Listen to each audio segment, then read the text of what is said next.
Hello friends, welcome back to the channel. Day 21 of 90 days intermittent fasting challenge. ಹೇಗಿದ್ದೀರಾ ಎಲ್ಲರೂ? Hope ಎಲ್ಲರೂ ಚೆನ್ನಾಗಿದ್ದೀರಾ ಅಂತ ಭಾವಿಸ್ತಾ ಇದ್ದೀನಿ ಫ್ರೆಂಡ್ಸ್. ಇವತ್ತು ನಮ್ಮ ಡೇ 21ಅಲ್ಲಿ ನನ್ನ ಫುಡ್ ರೂಟೀನ್ ಏನೇನಿತ್ತು ಅಂತ ನಿಮ್ಮ ಜೊತೆ ಶೇರ್ ಮಾಡ್ಕೋತಾ ಇದ್ದೀನಿ. ಬೆಳಗ್ಗೆನೇ ಇವತ್ತು ಒಂದು ಫ್ಯಾಟ್ ಕಟ್ಟರ್ ಡ್ರಿಂಕನ್ನು ತಗೊಂಡೆ. ಇವತ್ತು ಸ್ವಲ್ಪ ಡಿಫ್ರೆಂಟಾಗಿ ಏನಂತಂದರೆ ಇದಿರುತ್ತಲ್ಲ ಜೀರಿಗೆ ಮತ್ತು ಸೋಂಪು ಅಂತಾರಲ್ಲ, ಬಡೆ ಸೋಪು, ಅಜ್ವಾಯಿನು ಇದನ್ನೆಲ್ಲ ಹಾಕಿ ಒಂದು ಫ್ಯಾಟ್ ಕಟ್ಟರ್ ಡ್ರಿಂಕನ್ನು ತಗೊಂಡಿದ್ದೀನಿ ಬೆಳಗ್ಗೆ. ಇದನ್ನು ಅರೌಂಡ್ ನಾನು 6:30 ಅಂದರೆ 6:30ಗೆಲ್ಲ ಈ ಒಂದು ಫ್ಯಾಟ್ ಕಟ್ಟರ್ ಡ್ರಿಂಕನ್ನು ತಗೊಂಡಿದ್ದೀನಿ. ಫ್ಯಾಟ್ ಕಟ್ಟರ್ ಡ್ರಿಂಕ್ ತಗೊಳ್ಳೋ ಮೇನ್ ಒಂದು ಉದ್ದೇಶ ಏನಂತಂದರೆ ನಿಮ್ಮದು ಡೈಜೆಷನ್ ಪವರ್ ಜಾಸ್ತಿ ಆಗುತ್ತೆ, ಮೆಟಬಾಲಿಸಮ್ ಜಾಸ್ತಿ ಮಾಡುತ್ತೆ, ಬ್ಲೋಟಿಂಗ್ ಕಡಿಮೆ ಆಗುತ್ತೆ. ಅಷ್ಟೇ ಹೊರತು ನಿಮ್ಮ ಒಂದು ವೆಯ್ಟ್ ಲಾಸ್ ಫ್ಯಾಟ್ ಲಾಸ್ಗೆ ಏನದು ಅಷ್ಟೊಂದು ಹೆಲ್ಪ್ ಆಗೋಲ್ಲ. ಇಷ್ಟೇ. ಇನ್ನು ತುಂಬ ದಿವಸ ಆಗಿತ್ತು ಪಡ್ಡು ಮಾಡಿರಲಿಲ್ಲ, ಹಾಗಾಗಿ ಪಡ್ಡು ಮಾಡಿದ್ದೆ ಇವತ್ತು. ಮಕ್ಕಳು ತುಂಬ ಕೇಳ್ತಾ ಇದ್ರು ಅಂಥೇಳಿ ಇವತ್ತು ಬ್ರೇಕ್ಫಾಸ್ಟ್ಗೆ ಪಡ್ಡನ್ನೇ ತೊಗೊತಾ ಇದ್ದೀನಿ ಫ್ರೆಂಡ್ಸ್. ತುಂಬ ದಿವಸಗಳಾದಮೇಲೆ ಮಾಡಿದ್ದಲ್ಲ, ಸೊ ಸರಿ ಇರಲಿ ಮಧ್ಯಾಹ್ನದ ಲಂಚು ನಾವು ಬ್ಯಾಲೆನ್ಸ್ ಮಾಡಿಕೊಂಡ್ರು ಆಯಿತು ಅಂತ ಹೇಳಿ ಅದನ್ನೇ ತೊಗೋತಾ ಇದ್ದೀನಿ. ಇನ್ನು ಮಧ್ಯಾಹ್ನಕ್ಕೆ ನಂಗೆ ಅಷ್ಟೊಂದು ಹಸಿವು ಇರಲಿಲ್ಲ. ಕ್ಯಾಬೇಜ್ ಪಲ್ಯ ಮಾಡಿದ್ದೆ, ಬಟಾಣಿನ ಹಾಕಿ ಅದನ್ನು ಒಂದು ಚಪಾತಿ ಜೊತೆಗೆ ನಾನು ಮಧ್ಯಾಹ್ನ ಲಂಚ್ನ ಕಂಪ್ಲೀಟ್ ಮಾಡಿಕೊಂಡೆ. ಹಸಿವೇ ಇರಲಿಲ್ಲ ಆ್ಯಕ್ಚುಲಿ ಹೇಳಬೇಕಂದ್ರೆ, ಪಡ್ಡು ತಿಂದಿರೋದು ಸ್ವಲ್ಪ ಜಾಸ್ತಿನೇ ಆಯಿತು. ಇವಾಗ ಸ್ವಲ್ಪ ಊಟ ಎಲ್ಲ ಕಡಿಮೆ ಮಾಡ್ತಾ ಇರೋದ್ರಿಂದ ಸ್ವಲ್ಪ ತಿಂದರೂ ಕೂಡ ಹೊಟ್ಟೆ ಬೇಗನೆ ತುಂಬ್ಕೊಂಡ್ಬಿಡುತ್ತೆ, ಏನು ತಿನ್ನಬೇಕಂತ ಅನ್ಸಂಗಿಲ್ಲ. ಹಾಗಾಗಿ ಹಸಿವಿರಲಿಲ್ಲ. ಆಮೇಲೆ ಈವ್ನಿಂಗ್ ಮತ್ತೆ ಜಾಸ್ತಿ ಹಸಿವಾಗುತ್ತೆ ಅಂತ ಹೇಳಿ ಜಸ್ಟ್ ಒಂದು ಚಪಾತಿನ ಕ್ಯಾಬೇಜ್ ಪಲ್ಯಕ್ಕೆ ಬಟಾಣಿ ಎಲ್ಲ ಹಾಕಿ ಮಾಡ್ಕೊಂಡಿದ್ದೆ, ಅದನ್ನು ಮಧ್ಯಾಹ್ನ ಲಂಚ್ಗೆ ತಗೊಂಡೆ. ಇನ್ನು ತುಂಬ ಜನ ಕೇಳ್ತಾ ಇದ್ದಾರೆ ಪ್ರತಿ ದಿವಸ ವೀಡಿಯೋನ ಹಾಕಿ ಅಂತ ಹೇಳಿ. ಹಾಕೋಕ್ಕೆ ನನಗೂ ಇಷ್ಟ ಫ್ರೆಂಡ್ಸ್, ಬಟ್ ಏನಂತಂದರೆ ನನಗೆ ವ್ಯೂಸ್ ಬರ್ತಾಯಿಲ್ಲ. ಯಾಕಂದರೆ ನನಗೆ ವಾಚ್ ಅವರ್ ಎಲ್ಲ ಕಂಪ್ಲೀಟ್ ಮಾಡ್ಕೋಬೇಕು. ಆಲ್ಮೋಸ್ಟ್ ನಾನು 1 ಇಯರ್ ಆಯಿತು ನಾನು ಯೂಟ್ಯೂಬ್ನ ಸ್ಟಾರ್ಟ್ ಮಾಡಿಕೊಂಡು, ಇನ್ನೂ ವಾಚ್ ಅವರ್ ಕಂಪ್ಲೀಟ್ ಆಗ್ತಾಯಿಲ್ಲ. ಹಾಗಾಗಿ ನನಗೆ ವಾಚ್ ಅವರ್ ಅಷ್ಟೇ ಇಂಪಾರ್ಟೆಂಟ್ ಅಲ್ವಾ, ವ್ಯೂಸು ಕೂಡ ಬೇಕಾಗುತ್ತೆ ಅದಕ್ಕೆ. ಹಾಗಾಗಿ ಒಂದು ದಿವಸ ಬಿಟ್ಟು ಒಂದು ದಿವಸ ನಾನು ವಿಡಿಯೋನ ಅಪ್ಲೋಡ್ ಮಾಡ್ತೀನಿ. ಯಾವಾಗ ನನ್ನ ವ್ಯೂಸ್ ಚೆನ್ನಾಗಿ ಹೋಗುತ್ತೆ, ಅಟ್ಲೀಸ್ಟ್ ನನಗೆ ಒಂದು 600-700ವರೆಗೂ ಹೋದರೂ ಕೂಡ ನಾನು ಅವಾಗಿಂದ ಪ್ರತಿ ದಿವಸ ಅಪ್ಲೋಡ್ ಮಾಡ್ತೀನಿ. ಇನ್ನು ಈವ್ನಿಂಗ್ ವಾಕೆಲ್ಲ ಹೋಗಿದ್ದೆ ಇವತ್ತು. ಮನೆಗೆ ಬಂದಮೇಲೆ ಡಿನ್ನರ್ ರೆಡಿ ಮಾಡೋಣ ಅಂಥೇಳಿ ಇವತ್ತು ಡಿನ್ನರ್ಗೆ ಒಂದು ಹೈ ಪ್ರೋಟೀನ್ ರೆಸಿಪಿನ ನಿಮ್ಮ ಜೊತೆ ಶೇರ್ ಮಾಡ್ಕೊಂಡಿದ್ದೀನಿ. ನೀವು ಕೂಡ ಟ್ರೈ ಮಾಡಿ. ವೆಜಿಟೇರಿಯನ್ಗೆ ಬೆಸ್ಟ್ ಆಪ್ಷನ್ನು ನಾನು ತೋರಿಸುವಂಥ ರೆಸಿಪಿ. ವಿಡಿಯೋನ ಎಂಡ್ವರೆಗೂ ನೋಡಿ. ಇನ್ನು ಮತ್ತು ಯಾರೆಲ್ಲ ಚಾನಲ್ ಸಬ್ಸ್ಕ್ರೈಬ್ ಮಾಡ್ಕೊಂಡಿಲ್ಲ, ಚಾನಲ್ ಸಬ್ಸ್ಕ್ರೈಬ್ ಮಾಡಿಕೊಂಡು ನೋಡಿ. ನನ್ನ ಮಗ ನೋಡಿ ಸೈಕಲ್ ಓಡಿಸ್ತಾ ಇದ್ದಾನೆ. ಚಿಕ್ಕ ಮಗನೂ ಕೂಡ ಬರ್ತೀನಿ ಅಂತ ಬಂದ. ಒಂದು 3 ರೌಂಡ್ ಹಾಕಿದ್ದೀನಿ. ಆಲ್ಮೋಸ್ಟ್ ಒಂದು 10,000 ಸ್ಟೆಪ್ಸ್ ಕಂಪ್ಲೀಟ್ ಆಗಿರುತ್ತೆ. ಅದಾದಮೇಲೆ ಒಂದು ಸ್ವಲ್ಪ ಇಲ್ಲಿ ವರ್ಕೌಟ್ನ ಮಾಡ್ಕೋತಾ ಇದ್ದೀನಿ ಫ್ರೆಂಡ್ಸ್. ಇನ್ನು ಮುಂದಿನ ವೀಡಿಯೋನಲ್ಲಿ ಅಂದರೆ ಡೇ 22ನಲ್ಲಿ ಈ ವಾರ ಎಷ್ಟು ವೆಯ್ಟ್ ಲಾಸ್ ಆಗಿದೆ ಅಂತ ತೋರಿಸ್ತೀನಿ. ನೆಕ್ಸ್ಟ್ ವೀಡಿಯೋನ ಮಿಸ್ ಮಾಡದೆ ನೋಡಿ. ನನ್ನ ವಿಡಿಯೋ ಸ್ವಲ್ಪನಾದರೂ ನಿಮಗೆ ಯೂಸ್ಫುಲ್ ಅನ್ನಿಸ್ತಾ ಇದೆ, ಇಷ್ಟ ಆಗ್ತಾಯಿದೆ ಅಂತಂದರೆ ಸಬ್ಸ್ಕ್ರೈಬ್ ಮಾಡಿಕೊಂಡು ಲೈಕ್ ಕೊಡೋದನ್ನು ಮಾತ್ರ ಮರಿಬೇಡಿ. ಇದು ಒಂದು ರೌಂಡ್ ತುಂಬ ದೊಡ್ಡದಾಗುತ್ತೆ, ಅಂಥದ್ದು 3 ರೌಂಡು ನಾನು ಹಾಕಿರೋದು ಆಲ್ಮೋಸ್ಟ್ 10K ಕಂಪ್ಲೀಟ್ ಆಗಿರುತ್ತೆ. ಇನ್ನು ಡಿನ್ನರ್ಗೆ ನಾನು ಇಲ್ಲೊಂದು ರೆಸಿಪಿನ ತೋರಿಸ್ತಾ ಇದ್ದೀನಿ ನೋಡಿ.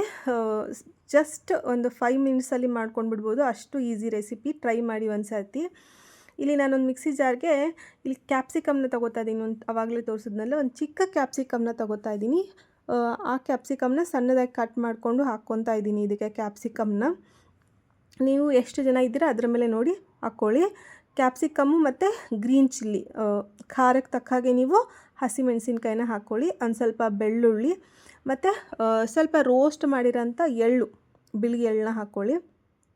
ಇಷ್ಟು ಹಾಕ್ಕೊಂಡು ಸ್ವಲ್ಪ ಉಪ್ಪನ್ನ ಹಾಕ್ಕೊಂಡು ನೈಸಾಗಿ ಪೇಸ್ಟ್ ಮಾಡ್ಕೊಳ್ಳಿ. ನಾನಿಲ್ಲಿ ಮುಂಚೆನೇ ಸೋಯಾನ ನೆನೆ ಹಾಕಿದ್ದೆ, ವಾಕಿಂಗ್ ಹೋಗೋಕ್ಕೂ ಮುಂಚೆ ಸೋಯಾನ ನೆನೆ ಹಾಕಿ ಇದನ್ನೇ ಮಾಡ್ಕೋಬೇಕು ಇವತ್ತು ಅಂತ ಹೇಳಿ. ಯಾಕಂತಂದರೆ ಬೆಳಗ್ಗೆ ಸ್ವಲ್ಪ ಬ್ರೇಕ್ಫಾಸ್ಟ್ ಹೆವಿ ಆಗಾಯ್ತಲ್ಲ, ಡಿನ್ನರ್ಗೆ ಬ್ಯಾಲೆನ್ಸ್ ಮಾಡ್ಕೊಳ್ಳೋಣ ಅಂಥೇಳಿ ಈ ರೀತಿ ಪ್ಲ್ಯಾನ್ ಮಾಡಿಕೊಂಡೆ.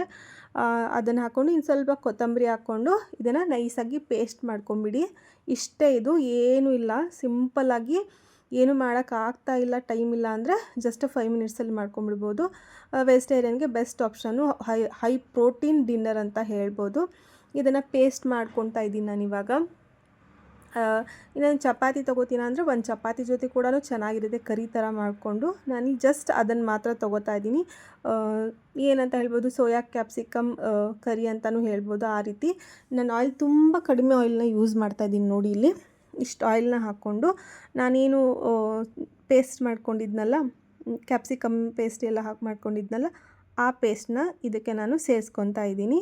ಸ್ವಲ್ಪ ಸ್ವಲ್ಪ ಹಸಿ ವಾಸನೆ ಹೋಗೋ ಸ್ವಲ್ಪ ಅದನ್ನು ನೀಟಾಗಿ ಫ್ರೈ ಮಾಡ್ಕೊಳ್ಳಿ.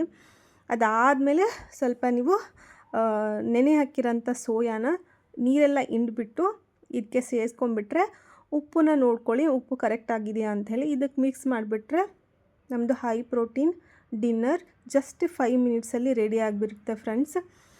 ಇದನ್ನು ನಾನು ಇನ್ಸ್ಟಾಗ್ರಾಮಲ್ಲಿ ನೋಡಿದ್ದೆ, ಸರಿ ಟ್ರೈ ಮಾಡೋಣ ಹೆಂಗೆ ಬರುತ್ತೆ ಅಂತ ಹೇಳಿ ಟ್ರೈ ಮಾಡ್ತಾಯಿದ್ದೀನಿ. ಸೋಯಾಲಿ ನಾನು ತುಂಬ ಕಡಿಮೆ ರೆಸಿಪೀಸ್ಗಳನ್ನ ಮಾಡೋದು. ಸೋಯಾ ಸಾಂಬಾರೆಲ್ಲ ಮಾಡ್ತೀನಿ, ಸೋಯಾ ಪಲಾವ್ ಆ ಥರ ಮಾಡೋದು. ನೋಡೋಣ ಇದನ್ನು ಹೆಂಗೆ ಬರುತ್ತೆ ಅಂತ. ಟೇಸ್ಟ್ ಚೆನ್ನಾಗಿತ್ತು. ಇವನ್ ನೀವು ಚಪಾತಿ ಜೊತೆ ಕೂಡ ತಿನ್ಕೋಬೋದು, ರೈಸ್ ಜೊತೆ ಕೂಡ ತಿನ್ಕೋಬೋದು, ಚೆನ್ನಾಗಿರುತ್ತೆ ಟೇಸ್ಟು. ಇನ್ನು ನೆಕ್ಸ್ಟ್ ಡೇ 22ನಲ್ಲಿ ನಾನು ಎಷ್ಟು ವೇಟ್ ಕಡಿಮೆ ಆಗಿದೆ ಅಂತ ನಿಮಗೆ ತೋರಿಸ್ತೀನಿ. ಅದ್ರ ಜೊತೆಗೆ ನಾನೇನು ತೋರಿಸ್ತೀನಿ ಅಂತಂದರೆ ಡೇ 1, ಡೇ 8, ಡೇ 22 ಈ ರೀತಿ ತೋರಿಸ್ತಾ ಹೋಗ್ತೀನಿ. ಯಾಕಂತಂದರೆ ಯಾರೆಲ್ಲ ಮೊದಲು ವೀಡಿಯೋಗಳನ್ನ ನೋಡಿರಲ್ಲ ಅವ್ರಿಗೆ ಗೊತ್ತಿರಲ್ಲ ಎಷ್ಟು ವೇಟ್ ಕಡಿಮೆ ಆಗಿದೆ, ಏನು ರಿಸಲ್ಟ್ ಅಂತ ಹೇಳಿ. ಹಾಗಾಗಿ ಅದನ್ನು ಕೂಡ ನಾನು ಅದರಲ್ಲಿ ಆ್ಯಡ್ ಮಾಡ್ತಾ ಹೋಗ್ತೀನಿ. ಅಂದರೆ ಡೇ 1ಗೆ ನಂದು ವೇಟ್ ಎಷ್ಟಿತ್ತು, ಡೇ 8ಗೆ ಎಷ್ಟಾಯಿತು, ಡೇ 22ಗೆ ಎಷ್ಟಾಯಿತು, ಆ ರೀತಿ ನಾನು ಪ್ರತಿಯೊಂದು ಟೈಮಲ್ಲಿ ಯಾವಾಗನೆಲ್ಲ ನಾನು ವೇಟ್ ರಿವ್ಯೂ ಮಾಡ್ತೀನಲ್ಲ, ನಾನು ವಾರಕ್ಕೊಮ್ಮೆ ವೇಟ್ ರಿವ್ಯೂ ಮಾಡ್ತಾ ಇರ್ತೀನಲ್ಲ, ಆವಾಗೆಲ್ಲ ಆ ರೀತಿಯೇ ತೋರಿಸ್ತಾ ಹೋಗ್ತೀನಿ.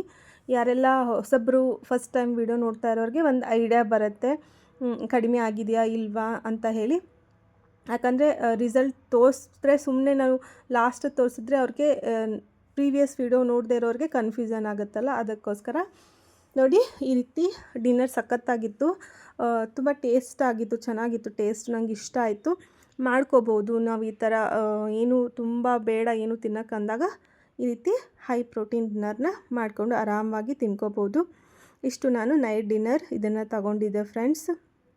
ಮತ್ತು ನಿಮ್ಮದು ಜರ್ನಿ ಹೇಗೆ ನಡೀತಾ ಇದೆ, ವೆಯ್ಟ್ ಲಾಸದ್ದು ಏನು ಅಪ್ಡೇಟ್ ಅಂತ ನನ್ನ ಕಮೆಂಟಲ್ಲಿ ತಿಳಿಸಿ. ಎಷ್ಟು ಕಡಿಮೆ ಆಗಿದ್ದೀರಾ, ಜಸ್ಟ್ ನನಗೆ ಮಾಡ್ತಿದ್ದೀನಿ ಅಂತ ಹೇಳ್ತಾ ಇದ್ದರೆ ಎಷ್ಟು ವೇಟ್ ಕಡಿಮೆ ಆಗಿದೆ, ಎಷ್ಟಿದ್ರಿ ಅಂತ ಹೇಳಿ ನನಗೆ ಅಪ್ಡೇಟ್ ಮಾಡ್ತಾ ಹೋಗಿ. ನಾನು ನಿಮ್ಗೆ ಹೇಗೆ ತೋರಿಸ್ತಾ ಇದ್ದೀನಲ್ಲ ಆ ರೀತಿ ನೀವು ನನಗೆ ಪ್ರತಿಯೊಂದು ವೀಡಿಯೋನಲ್ಲಿ ಕಮೆಂಟಲ್ಲಿ ತಿಳಿಸ್ತಾ ಹೋಗಿ. ಇನ್ನು ವಿಡಿಯೋ ಇಷ್ಟ ಆಗ್ತಾಯಿದೆ, ಇನ್ನು ಏನಾದರೂ ಚೇಂಜಸ್ ಬೇಕು. ಇಂಟರ್ಮಿಟೆಂಟ್ ಫಾಸ್ಟಿಂಗ್ ಅಂತ ನಾನು 14:10 ಮಾಡ್ತಾ ಇರೋದು. ಇವಾಗ ಚೇಂಜ್ ಮಾಡ್ಕೊಳ್ಳೋಣ ಅಂತ ಪ್ಲ್ಯಾನ್ ಇದೆ. ಮಾಡಿಕೊಂಡಾಗ ಖಂಡಿತವಾಗಿಯೂ ನಿಮಗೆ ಅಪ್ಡೇಟ್ ಮಾಡ್ತೀನಿ. ನನಗೆ 16:8 ಮಾಡಬೇಕು ಅಂತ ತುಂಬ ಆಸೆ ಇದೆ. ನೋಡೋಣ, ಇದಕ್ಕೆ ಅಡ್ಜಸ್ಟ್ ಆದಮೇಲೆ ಅದನ್ನು ಟ್ರೈ ಮಾಡೋಣ ಅಂಥೇಳಿ ಸ್ವಲ್ಪ ಪೆಂಡಿಂಗಲ್ಲಿ ಇಟ್ಟಿದ್ದೀನಿ. ಅದನ್ನು ಸ್ಟಾರ್ಟ್ ಮಾಡಿದ್ಮೇಲೆ ನಿಮ್ಮ ಜೊತೆ ನಾನು ಅಪ್ಡೇಟ್ ಮಾಡ್ಕೊತೀನಿ, ಶೇರ್ ಮಾಡ್ಕೊತೀನಿ. ಇದಾಗಿತ್ತು ಇವತ್ತು ವಿಡಿಯೋ ಇಷ್ಟ ಆದರೆ ಲೈಕ್, ಶೇರ್, ಸಬ್ಸ್ಕ್ರೈಬ್. ಮತ್ತೆ ಸಿಗ್ತೀನಿ ನೆಕ್ಸ್ಟ್ ವೀಡಿಯೋನಲ್ಲಿ. ಅಲ್ಲಿವರೆಗೂ ಟೇಕ್ ಕೇರ್, ಬಾಯ್ ಬಾಯ್.